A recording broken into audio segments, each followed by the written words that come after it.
Imagine the weight of an entire ocean pressing down on your chest.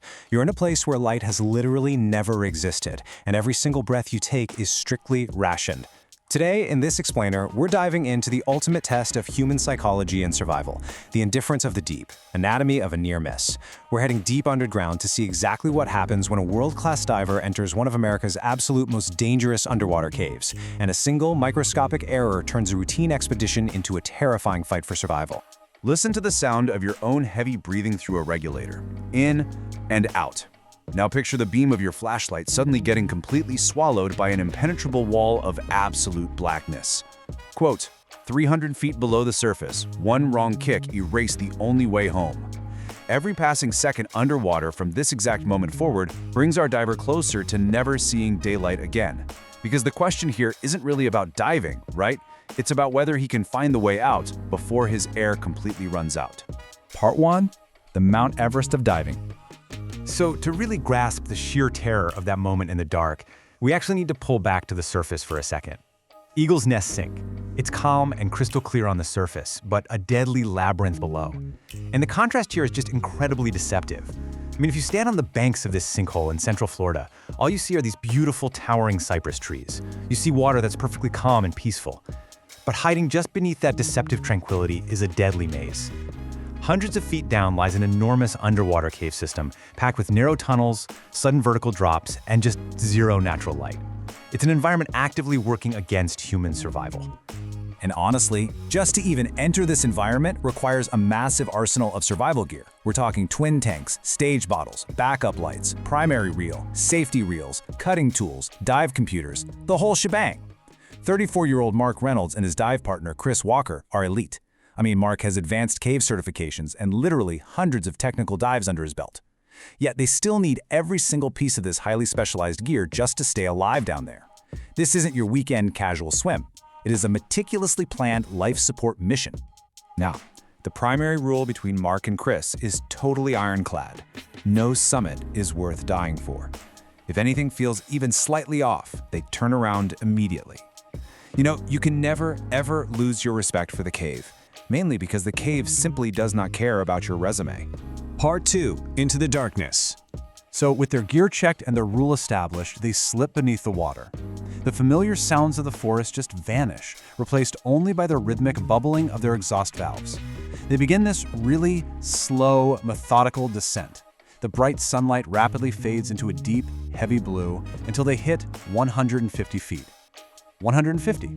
This is where the true psychological weight of the dive really begins to set in, because this is the cave entrance. The environment instantly shifts from open water to this massive limestone tunnel stretching out into total pitch darkness. Right at this entrance, Mark performs the most critical action of the entire dive. He clips his primary guideline to the permanent cave line. The primary guideline, the single rope representing the only guaranteed path back to the surface. It's an absolute life or death reliance. Once you're inside that cave, you can't just swim straight up if something goes wrong. I mean, there is solid rock right above your head. That thin rope is your literal lifeline. Fast forward a bit, and at nearly 300 feet deep, they enter a massive passage known as the ballroom. 300 feet. The isolation here is totally tangible. You are suspended in these silent, ancient rock chambers that have been untouched for thousands of years. Think about it. No fish, no currents, just the beams of their powerful lights cutting through the heavy, silent water. But as you'd expect, the massive ballroom eventually gives way to much smaller tunnels, and the environment becomes deeply claustrophobic. Narrowing tunnels, lowering ceilings, white limestone walls only inches away. It gets tight. And then, out of nowhere, the first warning sign appears. Chris stops and points ahead. Hovering right there in the passage is a faint cloud of sediment. Part 3. The silt out. So they switch to slow frog kicks to avoid disturbing the floor, but the tension is obviously spiking. Minutes later, Mark feels something brush his tank. He turns around, nothing's there. He keeps swimming, and then the absolute unthinkable happens. Mark's left fin accidentally strikes the cave floor, and instantly a massive cloud of silt explodes outward. This is what's known as a silt out, when very fine sediment is disturbed, instantly erasing all visibility and swallowing any source of light. That's the technical definition anyway. The reality? It is pure, unadulterated terror. In a fraction of a second, the environment just completely turns against them. The horrifying math becomes a reality in the blink of an eye. Left side, visibility 50 feet. Right side, visibility 0 feet. 0. The tunnel completely disappears. Mark cannot even see his own hand pressed directly against his dive mask. It's wild. The silk cloud is actually so thick it physically absorbs the light from their powerful torches. Chris's light vanishes entirely. Mark is completely, utterly alone in the blackness. Part 4. Blind in the Deep.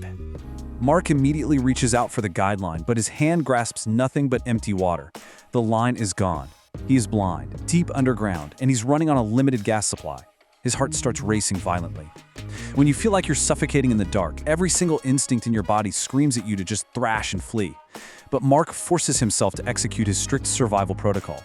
Step 1. Stop moving. Step 2. Close your eyes, because staring into the blinding silt actually just fuels the panic.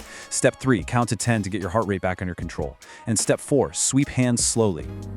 This right here is the psychological suspense at the very core of cave diving. Panic kills divers faster than empty tanks. Why? Well, because a panicked diver breathes rapidly, and every fast, heavy breath consumes precious, finite gas. If Mark doesn't get his breathing under control, he is going to suck his tanks dry while blindly searching against a wall of rock. The stakes literally couldn't be higher. His training just keeps echoing in his head. Never swim blindly, find the line.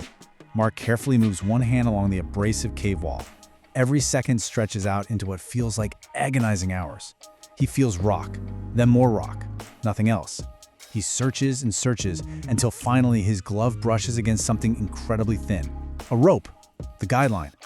A massive, overwhelming wave of relief floods through him as he immediately clips his safety reel right onto it. Part 5. Returning to the light. Mark follows the line back toward the entrance, and soon a distant, blurry flashlight beam pierces through the silt. It's Chris! The two divers reunite and exchange a tense, okay hand signal. Neither speaks through their regulators, of course, but there's really nothing to say anyway.